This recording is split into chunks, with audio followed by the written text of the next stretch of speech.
We provide you the platform to turn your dreams into reality. Give wings to your aspirations with KR Mangalam University. खबर भारतीय railway के एक ऐसे नियम की जिसके बारे में शायद आप में से कई लोग नहीं जानते होंगे। लेकिन क्या आपने कभी सोचा है कि अगर आप ट्रेन से कंबल, चादर, तकिया या टॉवेल ले जाते हैं या चुरा लेते हैं तो क्या हो सकता है? अगर नहीं तो आज की इस खबर में आपको इसके बारे में पता चल जाएगा। लेकिन उससे पहले आप अपने फोन में दैनिक जागरण ऐप को इंस्टॉल कर लीजिए, क्योंकि यहाँ आपको सही और सटीक खबरें मिलती हैं। और साथ ही हमारे चैनल को लाइक, शेयर और सब्सक्राइब करना तो बिल्कुल मत भूलिएगा। दरअसल भारतीय रेलवे, जिसे हम देश की लाइफ लाइन भी कहते हैं, दुनिया का चौथा सबसे बड़ा रेल नेटवर्क है। हर दिन लाखों लोग इसमें सफर करते हैं और इसे संभालने के लिए 12 लाख कर्मचारी दिन रात काम करते हैं। रेलवे अपने यात्रियों को कई सुविधाएं देता है, जैसे कि एसी कोच में मिलने वाला बेडरोल। इस बेडरोल में आपको कंबल, चादर, तकिया और टॉवेल मिलता है। लेकिन क्या आप जानते हैं ये सारी चीजें रेलवे की संपत्ति है? जी हाँ दोस्तों, ये बेडरोल आपको सिर्फ सफर के दौरान इस्तेमाल के लिए ही दिया जाता है। टिकट बुक करते समय इसके पैसे आपके टिकट में जोड़े जाते हैं, लेकिन इसका मतलब ये नहीं है कि आप इसे अपने घर ले जा सकते हैं। बिल्कुल नहीं।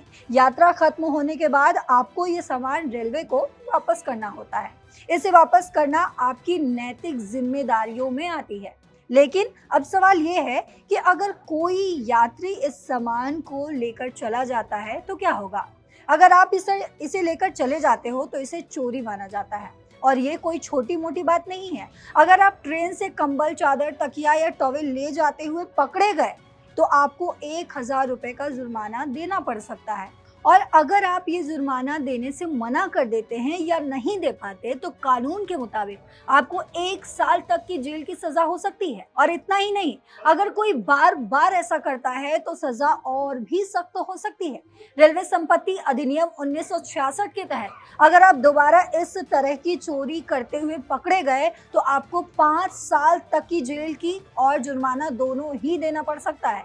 जी हाँ, 5 साल तक की जेल की सजा। सोचिए, एक कंबल या तकिए के लिए इतनी बड़ी सजा। रेलवे पुलिस यानी जीआरपी या रेलवे सुरक्षा बल यानी आरपीएफ इस तरह के मामलों में तुरंत कार्रवाई कर सकता है। इसीलिए अगर आप एसी कोच में सफर कर रहे हैं तो बेडरोल का इस्तेमाल करें, लेकिन यात्रा खत्म होने पर इसे अपनी सीट पर छोड़ दें या अटेंडेंट को वापस कर दें। ये छोटी सी सावधानी आपको बड़ी मुसीबत से बचा सकती है। तो दोस्तों, अगली बार जब भी आप ट्रेन में सफर करें तो याद रखें कि रेलवे का सामान रेलवे की संपत्ति है। इसे घर ले जाना ना सिर्फ गलत है, बल्कि ये आपको कानूनी पचड़े में भी डाल सकता है। तो सतर्क रहिए और इस खबर पर जो भी राय हो कमेंट बॉक्स में जरूर बताते जाइए। देखते रहिए दैनिक जागरण। नमस्कार।